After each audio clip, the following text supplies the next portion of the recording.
89% highly vulnerable. So it's also like a lot of way to retrofit those houses to decrease the vulnerability of those structures. One other key element is so as I mentioned, we did socio-economical vulnerability questions. So when we look at increased socio-economic households, those rates are more important. So for example, we have one for vulnerable household living in timber houses, this rate reached 100%. And finally, I will finalize the results of the survey with a good news, like all the slab roof we found were not highly vulnerable. So it's a good improvement. Yeah. So I mentioned a lot of time retrofitting, so now we'll just try to, sorry. I will try to explain a bit what do we mean by retrofit. So retrofit is not a new construction. It's really about like starting from an existing site. It's also not a repair, where repair you will just go back to the normal before the disaster, the normal condition before the disaster. The idea of retrofitting is to to strengthen the structure to be able to resist to natural disaster. Why we should do retrofit? The first reason is purely economic, because it's highly cost effective to retrofit a house rather than building new. Build Change has a lot of experience of a retrofitting program across the world, and we found out that it costs a quarter of what costs a new construction. It's also saving a lot of embodied carbon, basically because you are using less materials. So we can avoid 2/3 of the embodied carbon of a new construction by retrofitting existing building stock. And specifically about Dominica, with the World Bank, we did a cost analysis survey study in 2023, and we found out that in general, for each dollar invested in retrofitting techniques for cyclonic resistance houses, we can save up to $4 in damage and repair avoid. So this rate varies depending on the typology of houses, but in all cases of the typology, it's always worth to retrofit before a disaster than after.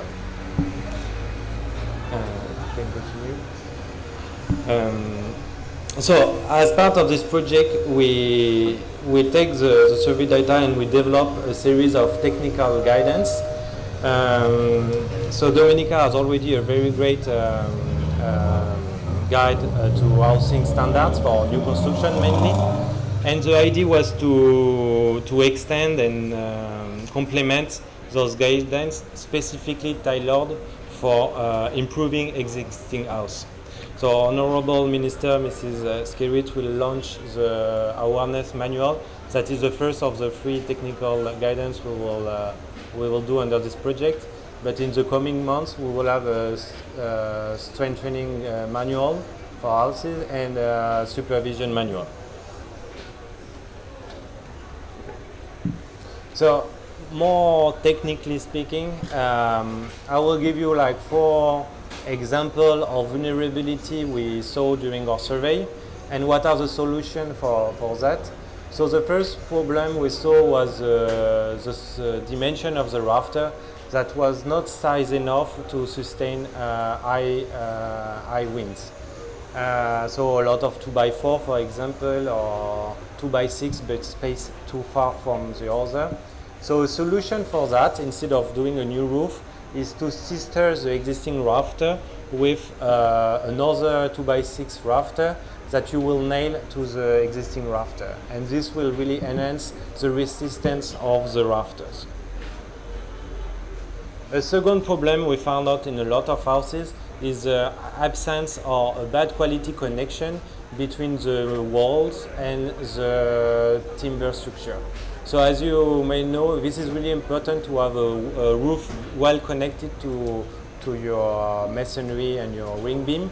So a way to improve this connection is to add a horizontal rafter we call ledger that you will anchor bolt to the ring beam, so it's well connected to the ring beam. And after you're adding hurricane clips to connect all the timber structural elements to the ledger and then to the wall. So this is really reducing and improving the connection between the roof and the walls. Another problem we found, is a bad connection between the ridge, so the line element on the summit of the roof, and the rafters. Like sometimes you don't have hurricane clips, so the connection is not good. A good way to increase these connections and to minimize the tension you will have on the ridge is to add a collar tie. So what is a collar tie? It's a horizontal element that will connect the two sides of the rafters. And this helps to the connection at the ridge. And the last solution, and the last problem we saw in a lot of houses is the CGI, the roof sheets that may be too thin or corroded or not enough screws. So in those awareness manual, you have some guidance to how to replace it and what are the specifications you need to have. So you have to have a thick CGI, 24 gauge minimum, and enough screws to be sure that the CGI is not lying in case of cyclonic events. Next. I would like to now extend our sincere thanks to all of the 527 homeowners who welcomed the survey team into their home and allow us to take all those precious information that allow us now to find the best solution adapted to Dominica. I would like to also thank, of course, the survey team and the Mrs. Tracy Peltier coordination, excellent coordination, that makes the work possible. Yes, next please. And now I think it's we had all those data, we finalized the survey, so it's important to take a moment to call for actions. So what's next? We have a lot of data now. You can use it for retrofitting your home, and I think it's one of the objectives to this fair is to start it. Thank you very much for your attention, and if you have any questions, let me know. I will be around at the fair.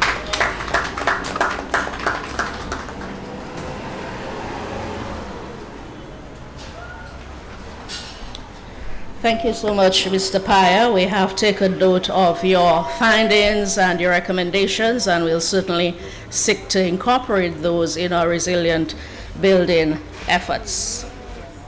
Of course, please convey our thanks to your team at Build a Change for their collaboration in strengthening housing resilience in Dominica. Next, we are pleased to hear from the Honorable Dr. Irvin McIntyre. He is the Acting Prime Minister and Minister for Finance, Economic Development, Climate Resilience, and Social Security. Please welcome Honorable Dr. McIntyre.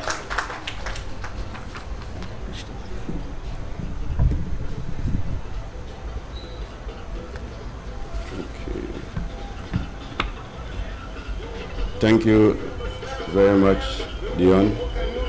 Let me first recognize Honorable Melissa Poppon-Skerritt, our Minister for Housing and Urban Development, other honorable members of Cabinet. Honorable Dennis Charles is here with us today. Honorable Shakira Lockett-Hippolyte is here today.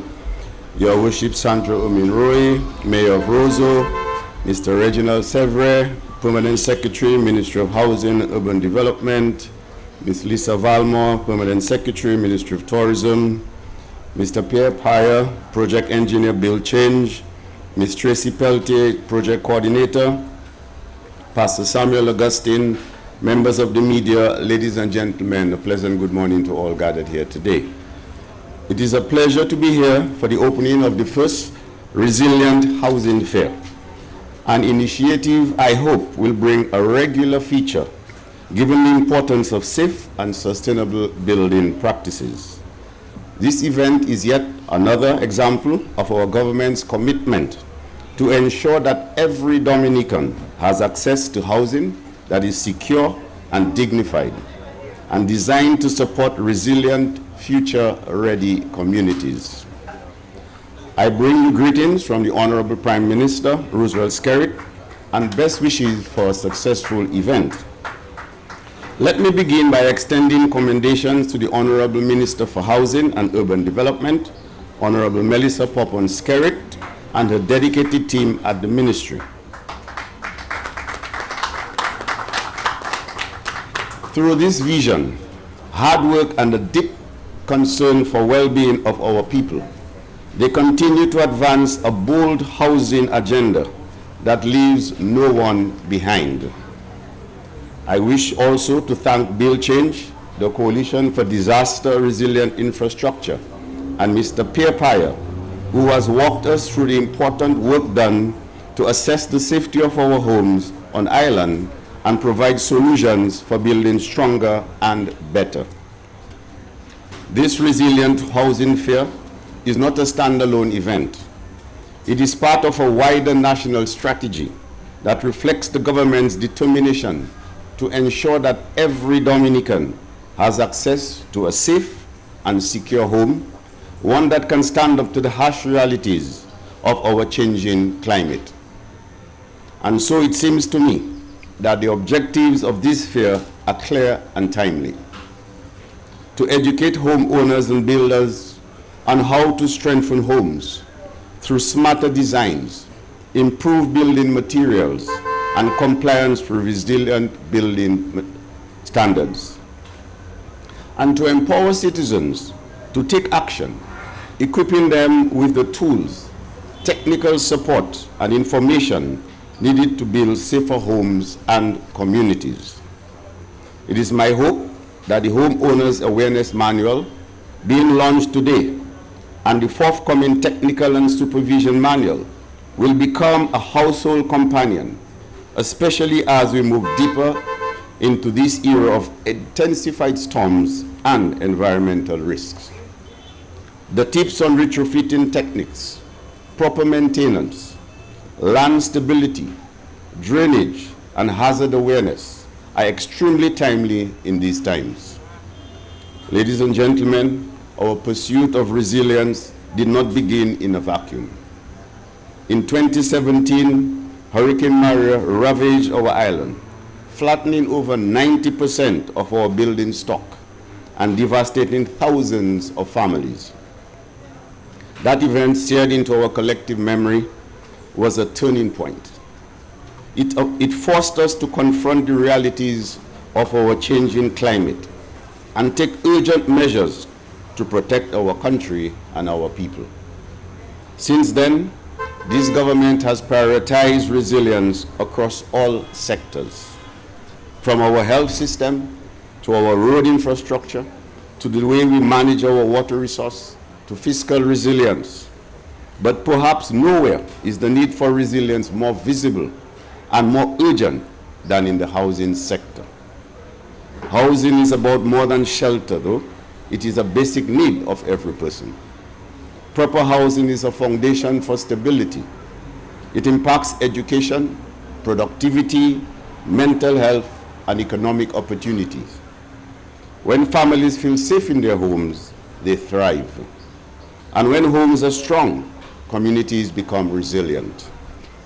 This is why we have invested in the construction of thousands of climate-resilient homes, built to withstand the hardest conditions across urban and rural Dominica.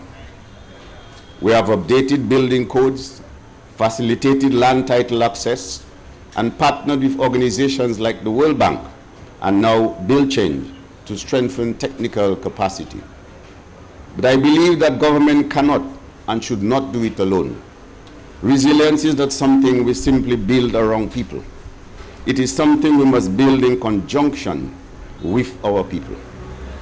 We need every homeowner, every contractor, and every young professional in construction to take responsibility, to embrace new standards, and to lead by example. As we approach the 2025 Atlantic hurricane season, let us use this fear as a moment to reflect on how far we've come and how much more we have to do. The projections from forecasters show an above normal hurricane activity in the Atlantic basin this year. Therefore, this is not a time for complacency. We must act with urgency. We must prepare our homes, clear our drains, secure our documents, and importantly, we must educate ourselves and our children about the importance of building with resilience in mind. I urge you to make full use of this fair. Speak to the experts, walk through the exhibits, learn about new technologies, explore financing options, take home information that could one day save your life or the lives of your loved ones. Dominica has been recognized across the region and beyond for its leadership in climate resilience. But this recognition must be matched by action at every level of development. Let us be the generation that refused to build the same way after every disaster. Let us be the generation that broke the cycle of vulnerability. Let us be the generation that transformed our buildings and also our mindsets, policies, and systems to build a stronger, safer Dominica. I also wish to commend Honorable Poppins-Skerrit on the launch of the 2 additional initiatives this morning. The Paint the Town, which is intended to enhance and beautify building exteriors, and the Urban Garden Venture, which aims to transform vacant lots into more attractive green spaces within our city. I look forward to the results of these interventions. In closing, I once again congratulate the Ministry of Housing and Urban Development on this important initiative. I thank our development partners, private sector stakeholders, and exhibitors for their collaboration. May God bless each of you, and may He continue to bless the Commonwealth of Dominica. I thank you.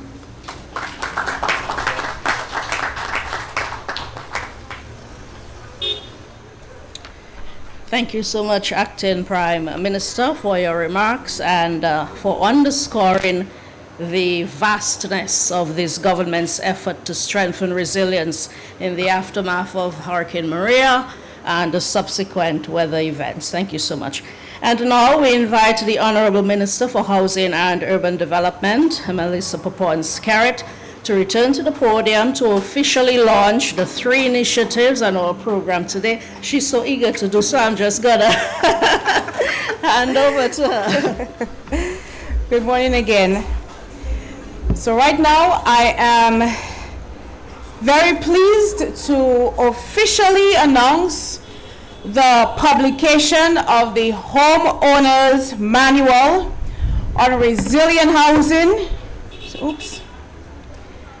And to encourage everyone to take this information home and share with your family, your friends, and your neighbors, all those who have vulnerable homes in Dominica. And at this moment, I would like to ring the cleanup bell and call Team Mel to the front.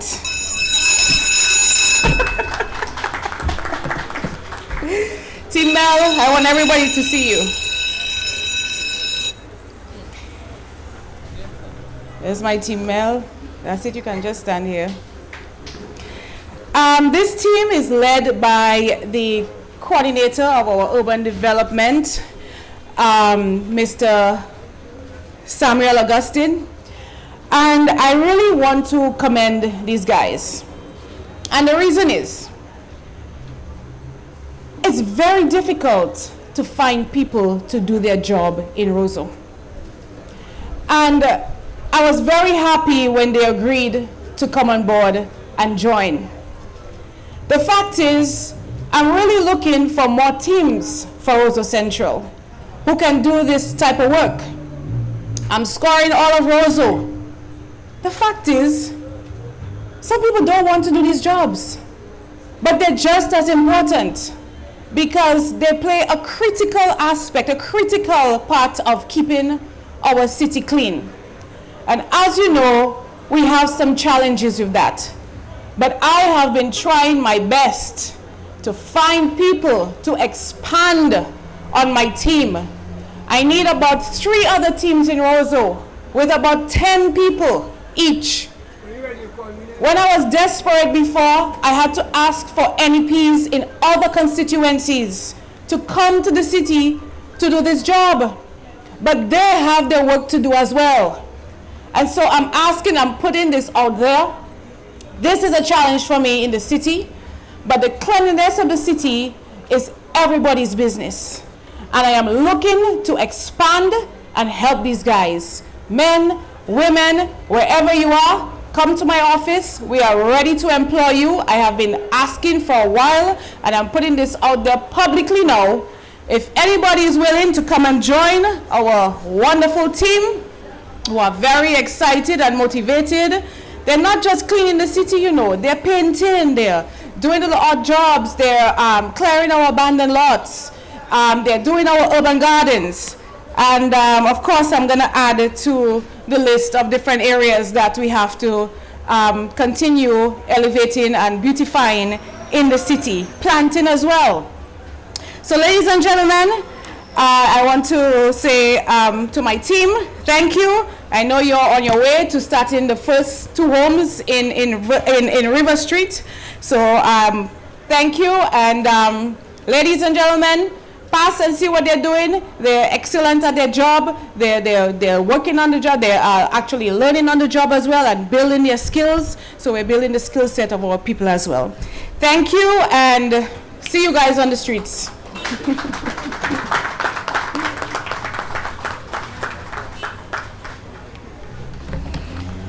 Thank you, Honorable Scarrett. Of course, we congratulate you always on the passion and commitment with which you lead both the Ministry of Housing and the City of Roseau as the parliamentary representative.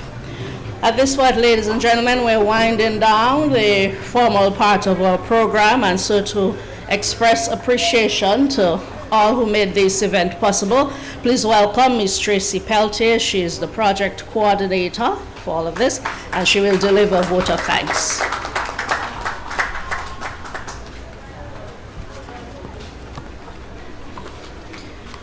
Honorable Dr. Irvin McIntyre, Acting Prime Minister and Minister for Finance, Economic Development, Climate Resilience and Social Security.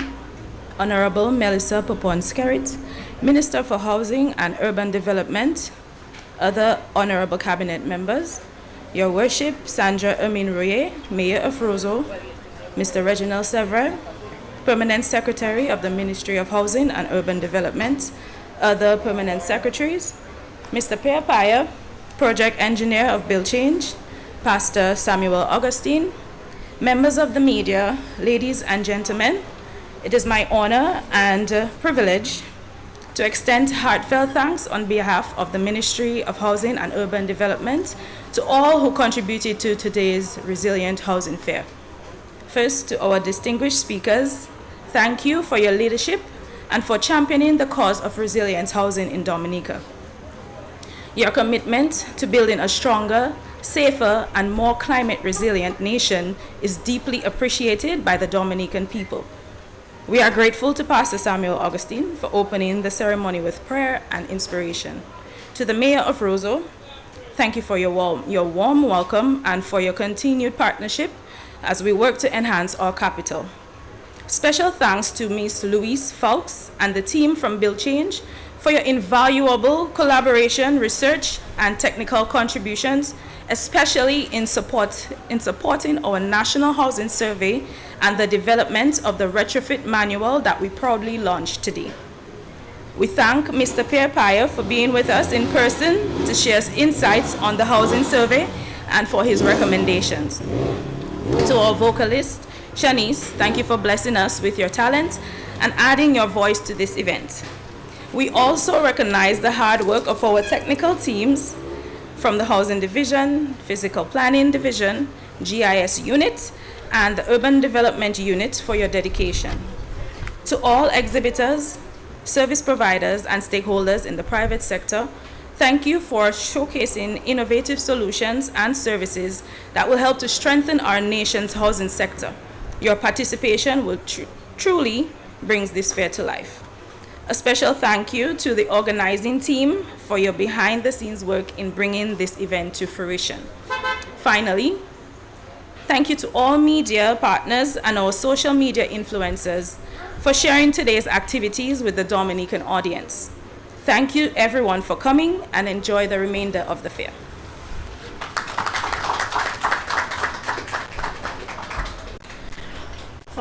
To Tracy for delivering vote of thanks and also for coordinating behind the scenes along with Pierre Sever and the others of you, Miss Louise from the Ministry of Housing. This brings our formal opening ceremony to a close. However, we now invite you to join us for a walkthrough of the exhibits and displays, and then you will join us later for light refreshments. So we invite the members of the head table or dignitaries to go in this direction, and you will be escorted accordingly. Members of the media, of course, please join us also. Thank you everyone for coming. Good morning.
Jasmine, I miss you, Jasmine. Jasmine, I didn't.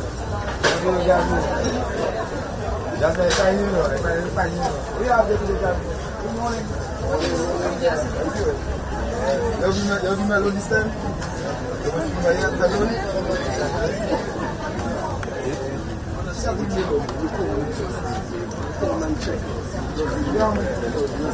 there. I just see how the manager did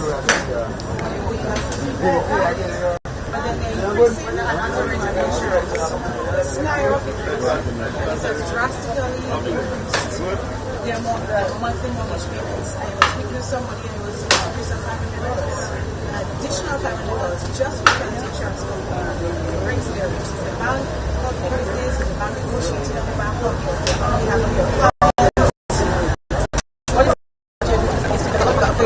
now, and it's a shock to you because all of a sudden your mortgage is $500 for one thing. Yes, so we negotiate our rates. I have a lot of on the island, so even though it's high, like right now, while not all time, but so much. We do speak to the insurance company. So we can negotiate.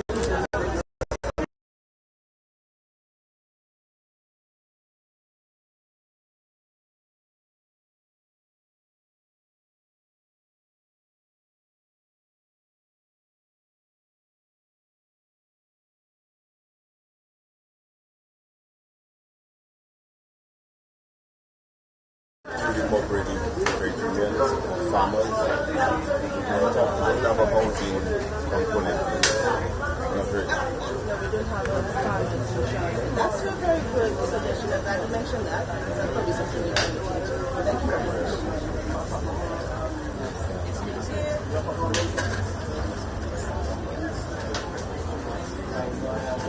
So you okay?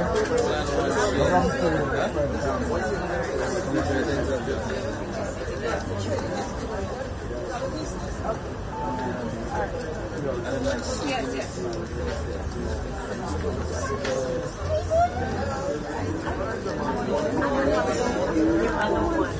you have different rates?